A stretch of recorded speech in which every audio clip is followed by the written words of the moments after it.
What is up, everybody? Hey, my name is Ryan, and welcome to our Reflections podcast. And hey, if I were to ask you, if I were to really ask you, hey, who are you? I wonder how you would respond, or how would you respond? I think for a lot of us, it's a tough question because it's hard to know who we are. And if you haven't noticed, many people in our culture today they'll respond by saying what they do. And that's part of who they are, for sure, it's no doubt. But there's also a part, like a self, a them, that's deeper than just what they do. Because certainly, I'm a pastor, and so if they just said, hey, who are you? Who are you? And I always responded by saying, oh, I'm a pastor. Well, what if one day I stop being a pastor? Does that mean I'm no longer me? Who am I if those things are removed? And I've thought about this a lot. Like, who are you? Who am I? And who are we really? In the truest, most sincere, like stripped down version of who we are. And there are these several authors that I found maybe, 15 years ago that talk about this, and they're just wonderful. And I want to introduce you to, if you haven't heard it yet, many of you probably already have, but this idea of the true self versus the false self. And there's these four authors, there's many people that write about this, but that talk about it. And I want to explain it because this has been one of the most meaningful and profound paradigms or frameworks for me to think about when I think about who am I. Because there's a part of me that I present to the masses, and especially when you're younger, you do this, and it's sort of you could call it a mask, you could call it a front, you could call it the false self. This is the false self, and the false self is the you. It's part of you, but it's like the part of you that you only present to the world, and we create this false self usually when we're younger as a way to survive. I think about in middle school. When you're in middle school, you have to survive by kind of constructing this false image of yourself that you present to the world that kind of helps you fit in and survive. And fair enough, because middle school is tough.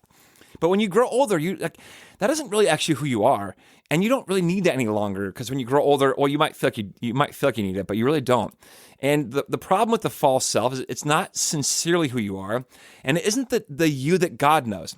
And so there's the false self, which is the part you kind of present, and there's the true self, the truest part of you. Okay, so here's the thing. So here are the four authors. Thomas Merton writes a lot about it. A guy called Richard Rohr, Henri Nouwen, and then Brennan Manning.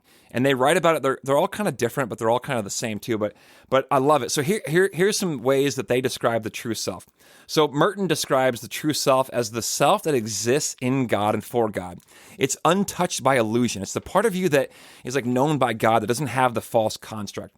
Rohr says the true self is your identity in God.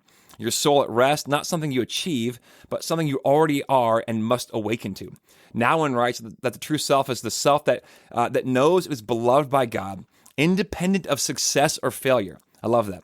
Manning says that the true self is the self that embraces grace and knows it's loved as is.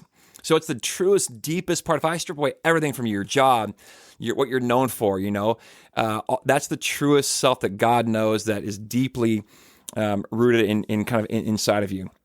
Okay, so now the false self, I've touched on it a bit, but the false self is this constructed identity that we build in order to get approval, to maybe maintain control, security, or superiority. So Merton calls it the illusory self, or the one who wants to exist outside of the reach of God's love.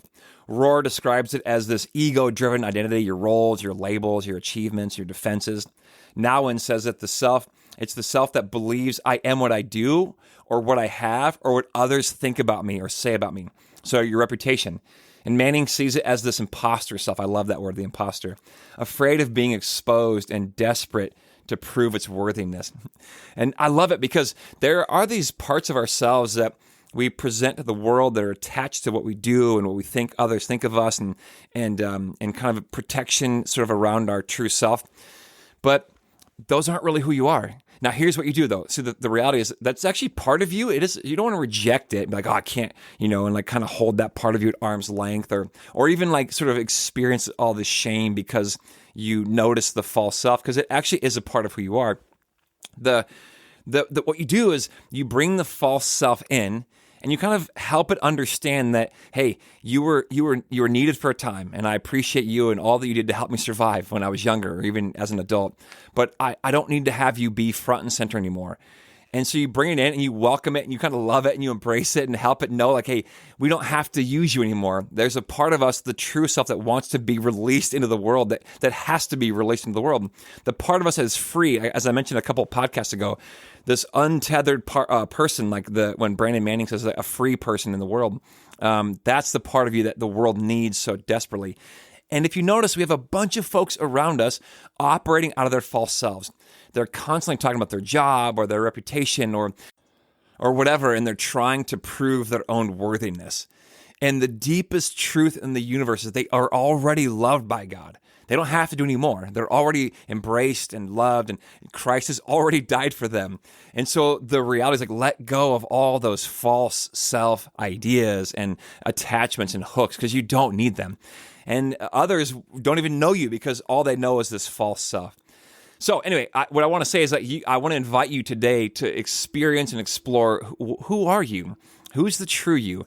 Aside from all your attachments or your insecurities or the parts you show the world to try to prove you're good enough or worthy enough, or maybe you're the funny guy or the smart guy or the joke teller or the dancer or the whatever.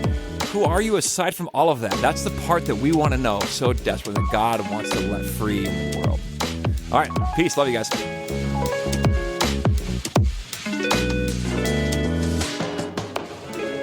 Hey, if you enjoy this show, I'd love to have you share it with some friends. And don't forget, you are always welcome to join us in person at Central in Elk River at 8:30, which is our liturgical gathering, or at 10 o'clock, our modern gathering. Or you can check us out online at clcelkriver.org. Peace.